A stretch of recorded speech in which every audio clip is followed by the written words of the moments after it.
Руската државна компанија Газпром најави прекине испораката на газ кон Европа преку кракот пријателство кој што поминува низ Украина. Компанијата го обвинува Киев дека во земјата биле задржани 52,5 милиони кубни метри газ наменети за Молдавија, обвинение кое го демантира Украина.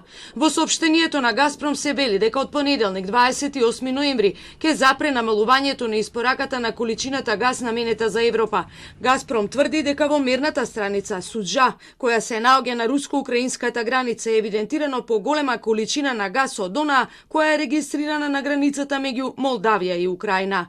Оваа станица е единствената преку која рускиот газ се извезува за Централна и Западна Европа, откако во септември во експлозија беше оштетен гасоводот Северен тек 1, зашто Шведска, Данска и Германија обвинија за саботажа. Саботиран е и гасоводот Северен тек 2, кој не проработи токму поради руската инвазија врз Украина.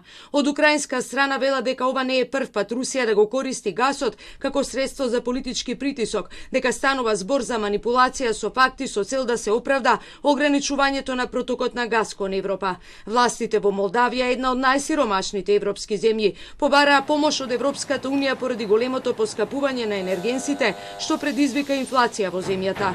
Украинскиот председател Зеленски ноќеска го повика Советот за безбедност на Обединетите нации да ја казни Русија поради нападите врз цивилната инфраструктура, што повторно ги оставија украинските градови без струја и вода во зимски услови. 11 региони се во целосен мрак. Сьогодні ми розгортаємо по всій країні пункти незламності, щоб підтримати наших людей, щоб дати тепло, електрику і зв'язок.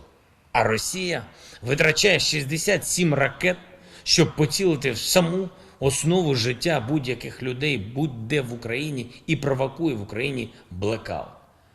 Канонадите од руски ракети усмртија десетици луѓе и ги принудија властите да ги затворат нуклеарните централи и да го прекинат снабдувањето со електрична енергија и вода на многу места. Таква е состојбата во целиот киевски регион во кој живеат 3 милиони луѓе. Советот за безбедност веројатно нема да преземе ништо, бидејќи Русија е негова членка со право на вето. А во меѓувреме 36 заробеници се вратија во Украина, меѓу нив се и бранителите на Азовстал.